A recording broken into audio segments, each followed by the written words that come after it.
after being gone for almost 2 weeks and every weekend going somewhere to lecture. I shared about my Bali experience, 18 years from when I was there last. And when I was last in Bali, Indonesia, I was infertile. I'd been diagnosed with early menopause. I was 39 years old and I was grieving. I was grieving the loss of our son. I was grieving the loss of a life that I'd imagined for ourselves. And so to be back this year, 18 years later, realizing it's 18 years and a little bit more later, what a pivotal time that was. Because when I was there 18 years ago, I met a healer, an ancient, this Indonesian healer who had, oh, wait, hold on. I got to start my biocharger. I've got my biocharger here and I'm going to try to get my lungs clear.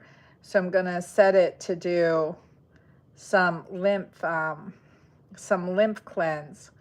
And if you're not familiar with a biocharger, let me know. But it's running some pulsed electronic magnetic field using a Tesla coil, some gases and sound waves too. So 4 modalities in one machine. But anyway, so I hope that doesn't bother you. If you have seizures, please move on to the next episode. But let me tell you what happened 18 years ago. So 18 years ago, I went to the healer and he put his hand on my head and it was very tender. And I said, what does that mean? And he said, your ovaries are fine. You worry too much. And I'm a trained OBGYN. I trained at one of the best institutions. We didn't talk like that. Like, what do you mean? You touch something on my head and you're going to tell me I worry too much? My ovaries are fine. Look, I'm a gynecologist. I saw the ultrasound. I know my labs. I haven't had a period. I failed 6 rounds of fertility treatments. But somewhere inside me, a spark was lit, a spark of hope, a possibility that hadn't been in my awareness. And a few months later, I was pregnant. A few months later. And that's powerful to realize that because she's now 17. She'll be 18 very soon. And that miracle child, right? The child I was told I would never be able to have. And the grief that I had been in that time of my life, and to see where I was now. By the way, last trip to Bali, we were bootstrapping, family, homeschooling, staying in the village, the only tourist in that village, the non-local, we were non-locals and we stayed in that village. And so all of that was, really very different than this time. I was flown there business class and stayed at the most magnificent resort called the Royal Pitamaha Resort. You have to look it up because if you go to Indonesia, stay at that resort. You just feel like you're part of nature, part of the mountains. It was really an incredible experience. And then from there, just realizing, enjoying the nature, enjoying the food. But not only was I flown there, but I was paid to go there to speak.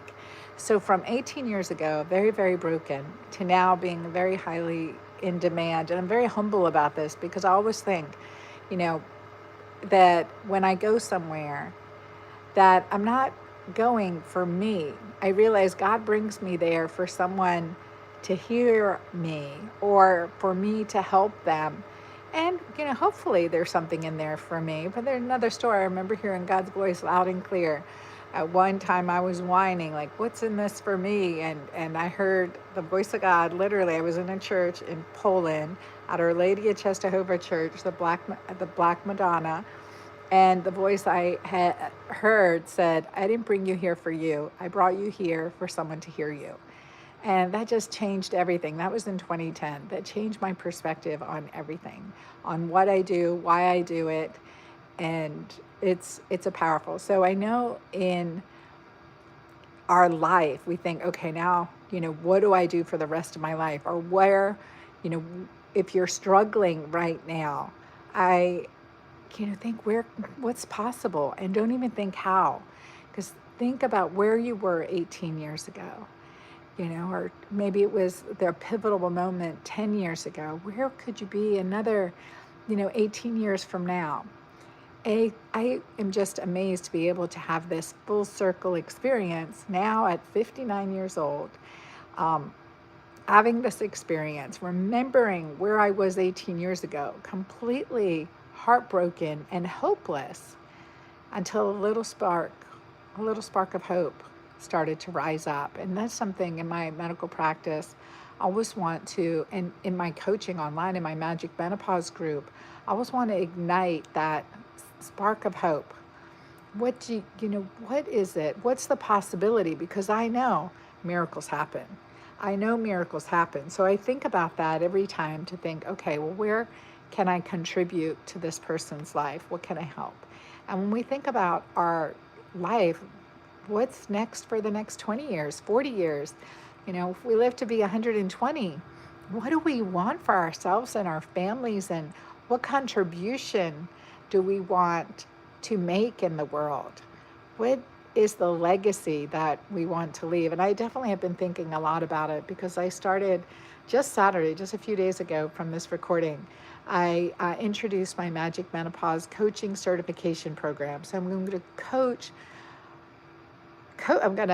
coaches and certified coaches and health practitioners, physicians, in my menopause method. I call it my Magic Menopause method, with the underlying philosophy, the lifestyle, the nutrition, understanding the hormonal timeline, and what changes make the most effect when, and so much more in this, including the stress, cortisol, oxytocin. Anyway, I'm lit up about it because this is my legacy. I've been leading my Magic Menopause program since 2014, and I've been leading it live, for so many seasons between then and now. And now I'm teaching others to support other women through menopause with the principles and the basis of my Magic Menopause program. So I'm super excited about this, because this is for me a legacy.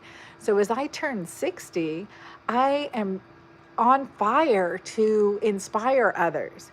And that difference, that shift in energy, is really palpable. And that is part of the gift of the transformation of menopause. That going from the caterpillar, right, into the cocoon for a while, it's not pretty, out and coming out the butterfly. And the magic is in that transformation. And then what we can do with this transformation. So menopause is mandatory and suffering is optional. That is the truth.